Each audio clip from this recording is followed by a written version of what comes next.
Samantala, sa ibang balita, arestado isang lalaki sa Quezon City dahil sa pangmomolestya umano sa 14 anyos na anak ng kanyang ka-live-in.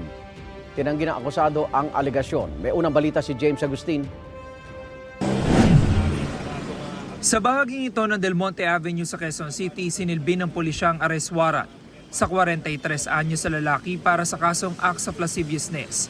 Sa kanyang pagkakaaresto, natuldukan ng halos 7 buwan niyang pagtatago. Nakatanggap kami ng informasyon na ito ay kasalukuyang nasa Barangay Del Monte, Quezon City.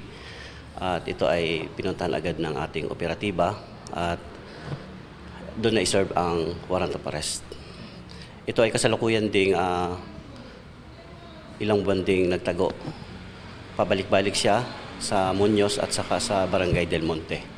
Ayon sa pulisya, Pebrero noong nakaraang taon na mangyari ang krimen. Ang 14 anyos sa babaeng biktima, anak ng kinakasama ng lalaki. Ayon sa investigasyon, minulis siya nung akusado yung anak nung kanyang kinakasama.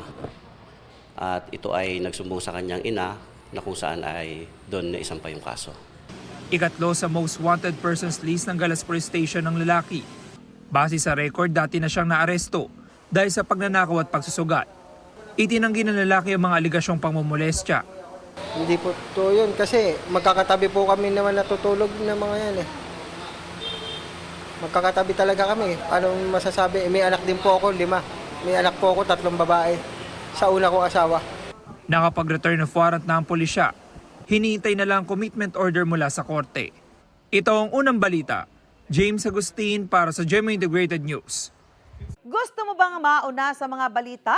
Mag-subscribe na sa GMA Integrated News sa YouTube at tumutok sa unang balita.